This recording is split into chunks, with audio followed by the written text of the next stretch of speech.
Welcome to the Irene Taylor Trust's new podcast series, More Than Sound. I'm Dean Statham, singer, songwriter and actor. We're here to celebrate 30 years of groundbreaking work, creating music in places and spaces you wouldn't expect. It started as an idea in a living room and has now worked with over 8,000 people to create 700 songs. In this series, we'll be meeting 3 people who are part of this incredible and creative community. Today I'm joined by Benjamin, musician and producer. Benjamin first met the Irene Taylor Trust when he was released on temporary license from prison back in 2018. Ever since, he's been a big part of our work and has kept making music, mentoring young musicians and bringing his thoughtful and creative energy to each and every project he's got involved in. I'm looking forward to chatting to him today about the hurdles he's overcome, the music he's been making, and as he puts it, how the Irene Taylor Trust has helped him feel like he belongs. So without further ado, let's get into it. Benjamin, welcome to the podcast. Good. How are you? Good. Brilliant. On this lovely sunny day today in East London. Sweltering. It's a hard one. It's a hard one in London today, but we'll get through it. So, Benjamin, let's start from the very beginning. Tell me a little bit about where you grew up. Grew up in London and Luton, so I was in 2 different areas. And where I was a bit of a troublemaker or troubled or going through problems with like the police at a young age, I got sent to Luton when I was 11. So, but I was growing up with my mum in London. So when I got sent to Luton, I got sent to my dad's. So it was a bit harsh, different environment, but all the same, good. What was that like? Because Luton's very, very different to London. It must have been like 2 different worlds. Yeah, it was 2 different worlds. Because we had a big estate. The estate's massive. You know, we had free roaming on the estate. So it allowed us to develop ourselves as kids more to doing what kids would do, opposed to fast life in London where you're just robbing, stealing, and all your friends are thieves. So, you know, there was a lot of football, there was a lot of community-based projects. A lot of people know my dad knows a lot of people's parents. So, you know, it was like kind of solidified me growing up as a boy going to Luton. Yeah, it sounds like it was like a close-knit community, kind of like everybody knows each other kind of thing. Yeah. Yes, on the estate, yes. That's how it was like. What music was you listening to when you was growing up? I grew up with the traditional reggae music. Oh, nice. So, you know, Caribbean kind of household. So, you know, it was predominantly reggae.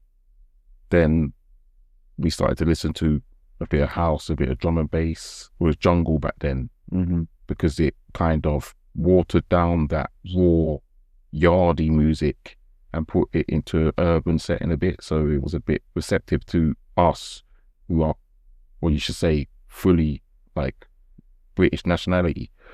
So, you know, my dad, who's born in Jamaica, it would be a bit different. So he wouldn't listen to that music. But because we're partially here, like we're born British, that kind of music resonated with us, and it resonated with our social group as well. So there was a lot of older people that used to have the big headphones. They used to DJ the record bags back in the early 90s. So, you know, that was the music. It's really, really lovely stuff.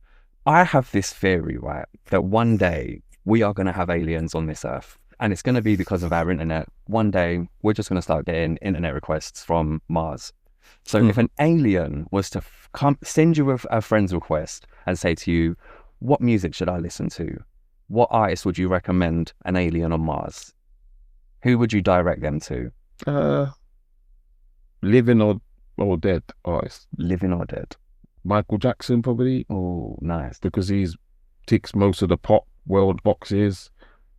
He had an impact on people, how they receive the music and the frequency. So I think he would be up there with that. Nice. The Thriller album? Yeah, preferably the Thriller album. Yeah, Thriller was, the top album.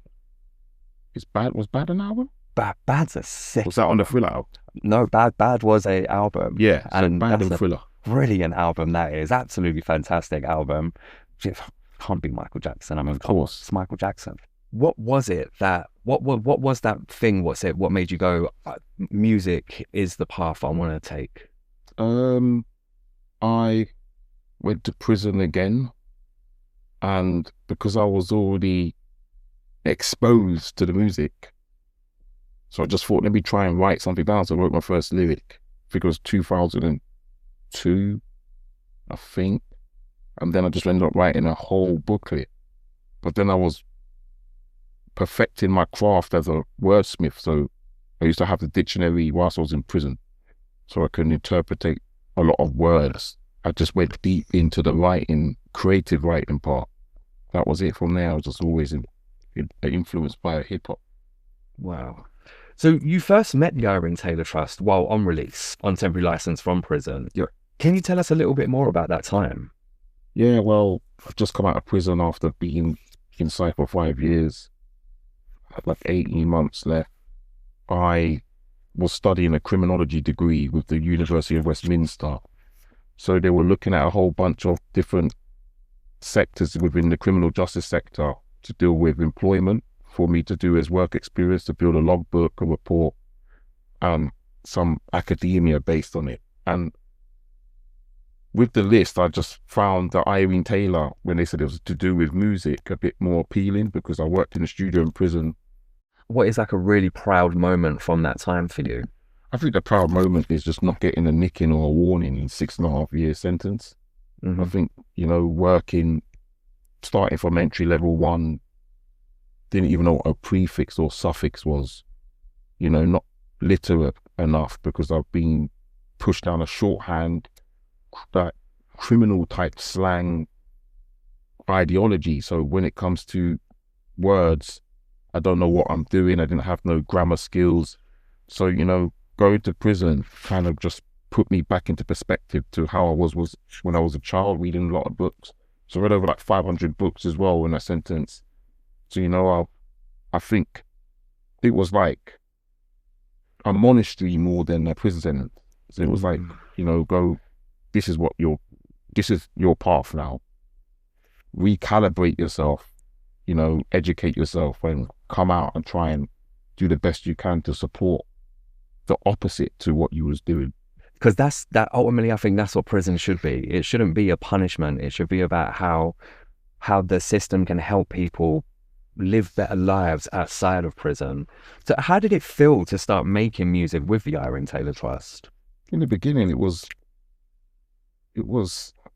not a shock. It was surprising to see the level of music that was created in a short space of time. I think it was like a 3-day project, and we had to brainstorm and get some ideas together, build a track, rehearse it, and then perform it on the 3rd day.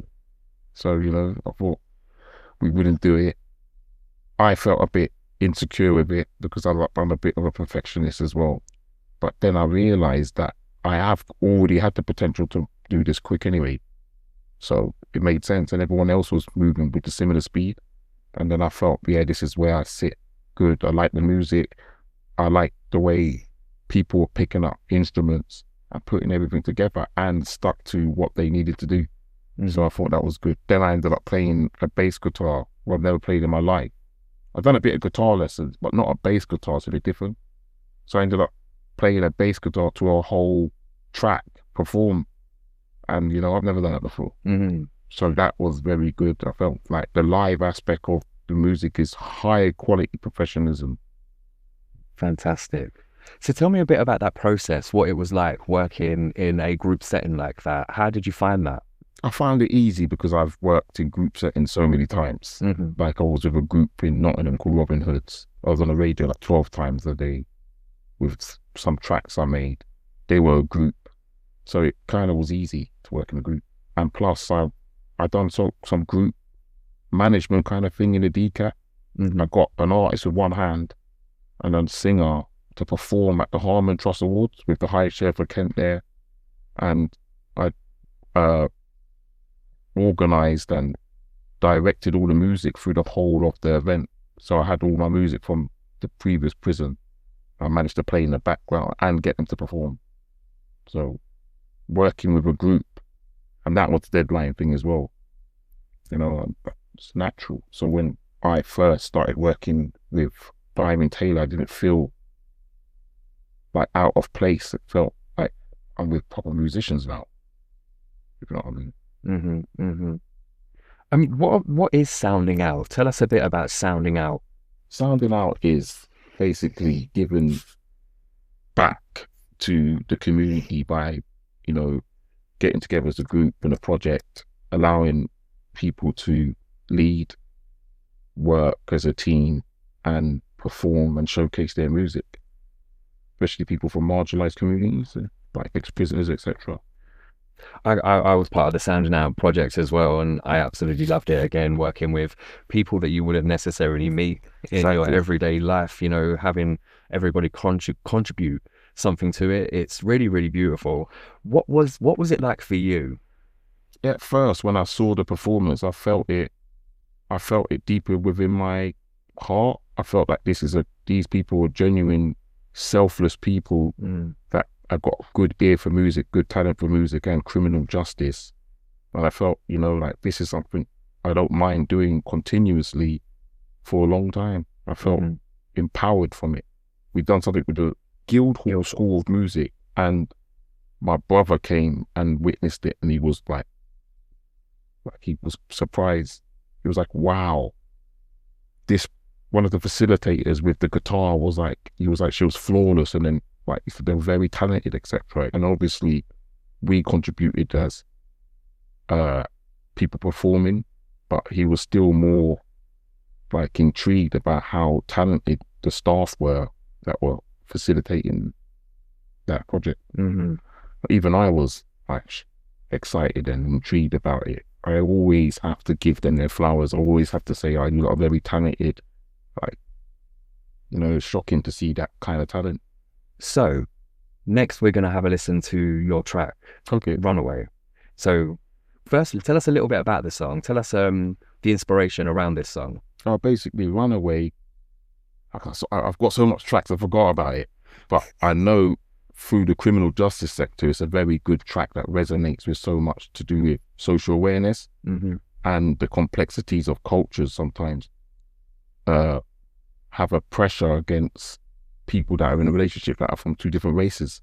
So what I wanted to do was depict that in the track and express it so people can understand that. And at the same time, at the time, I was with someone who was from like a cultural background, but Asian, Bangladesh, and their family kind of disowned her because she was with me.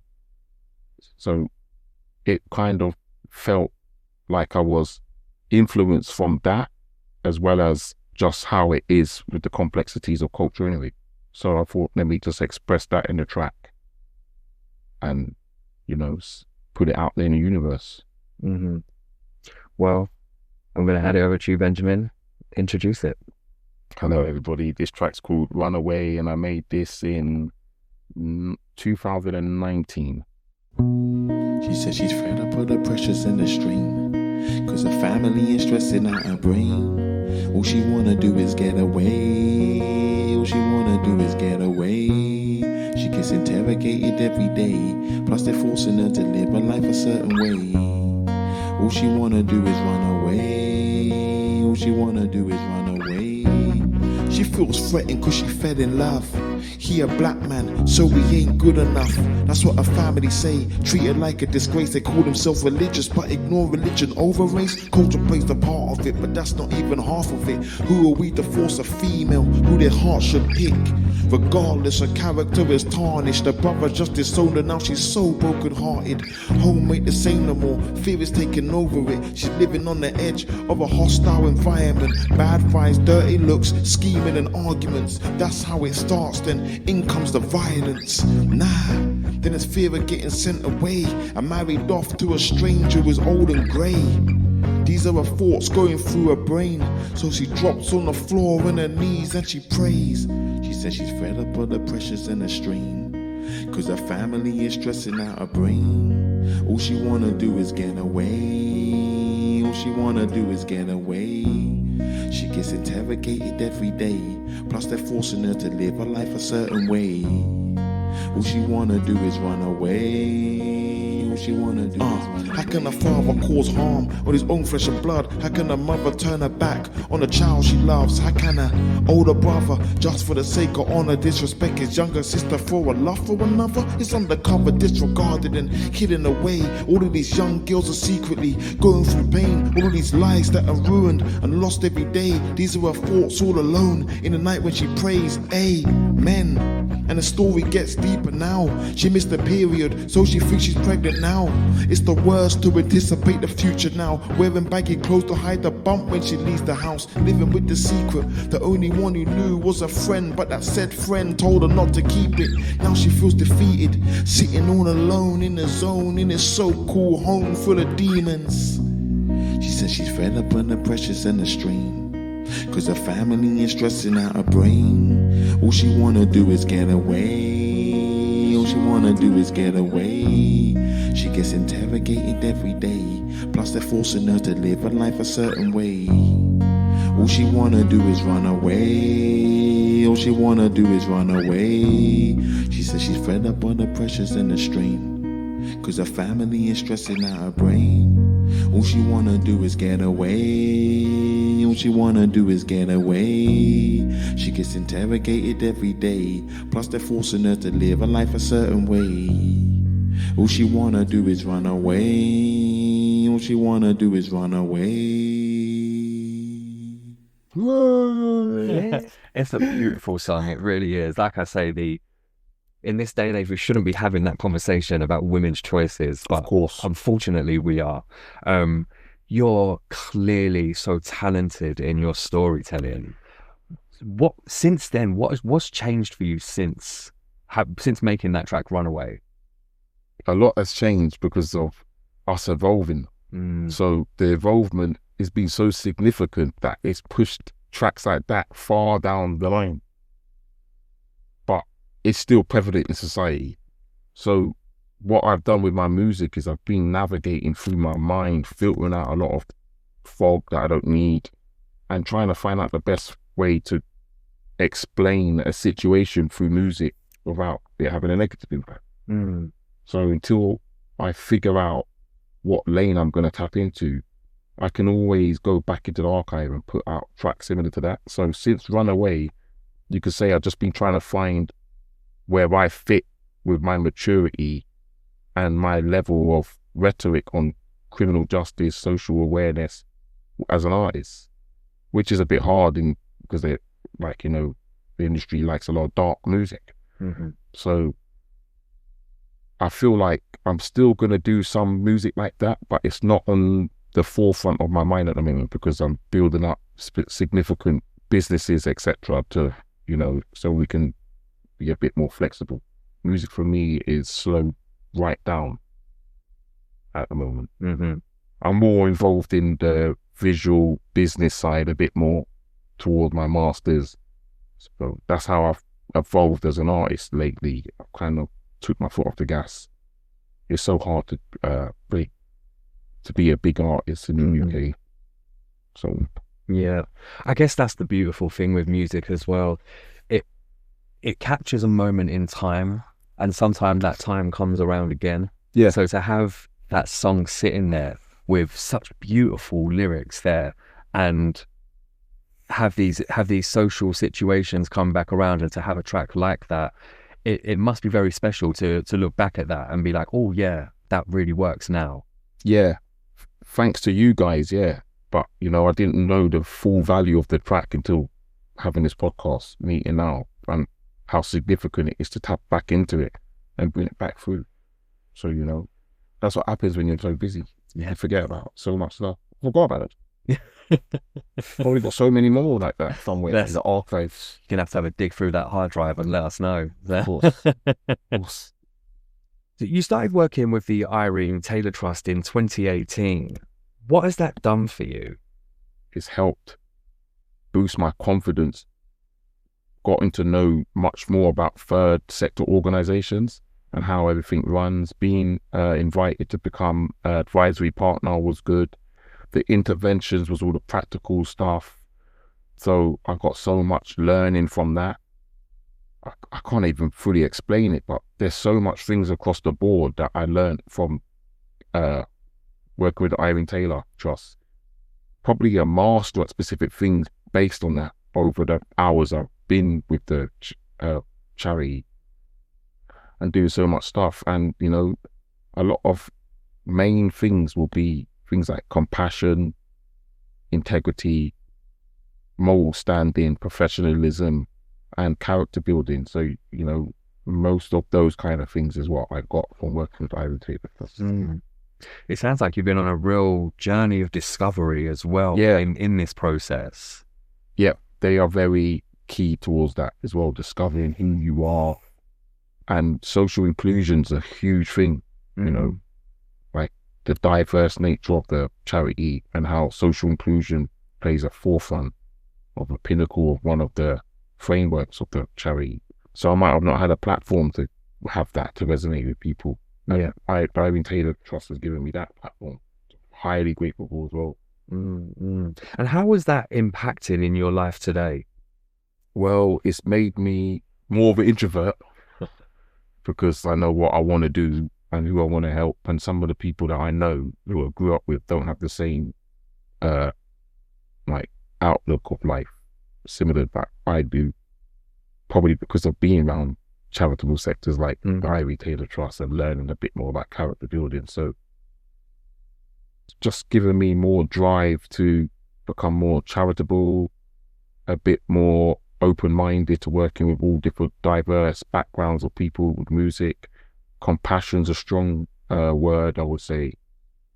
And just professionalism in what I do with music, how I speak to people with sessions. Like I was always going to be who I am, but, you know, just watching how others move and especially group work, how to empower others in the group work without being over assertive or passive aggressive a bit. So that's another thing that I've learned that I've implemented into my life from the Irene Taylor Trust. Yeah. Again, I know I've said this, again, music, bringing people together, bringing people who you would just never, ever meet in your everyday life. But music has a way of bringing people together for music, Of course. you know, and it's really, really beautiful. You've been part of so much with the Irene Taylor Trust. What have been your proudest moments? My proudest moment for sure is performing at the South Bank Centre with the Runaway track to a good crowd. I thought that was good. I could explain the situation, and there was a singer there who was a facilitator who sang on the track with a nice voice. I think that was very good. Plus I graduated at South Bank Centre twice as well. Oh, congratulations.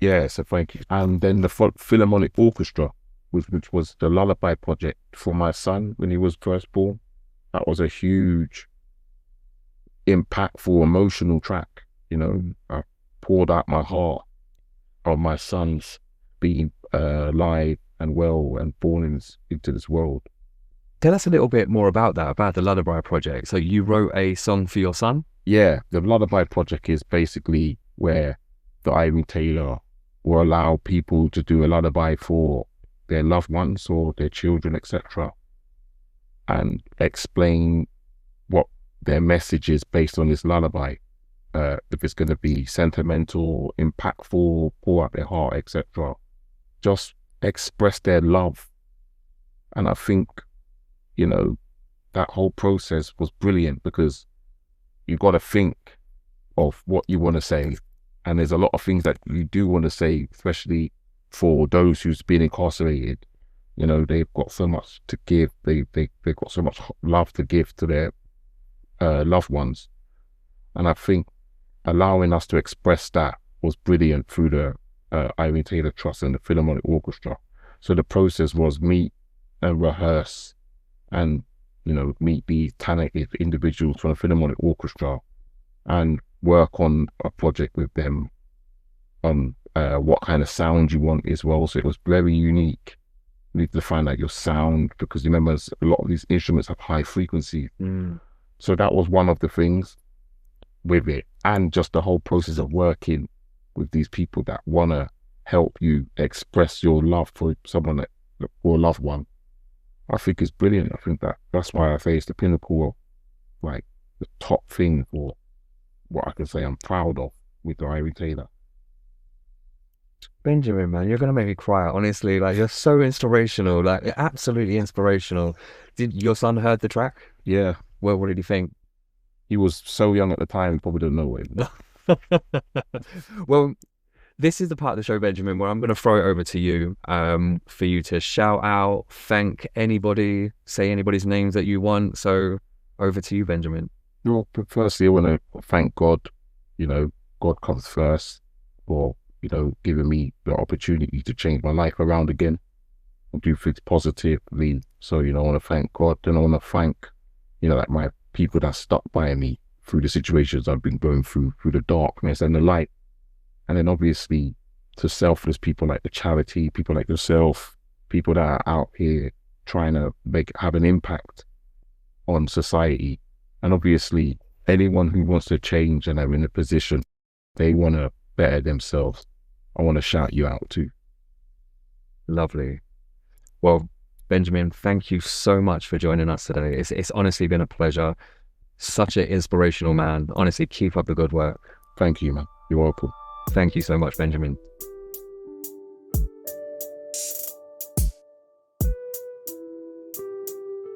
To find out more about the Irene Taylor Trust, go to irenetaylortrust.com.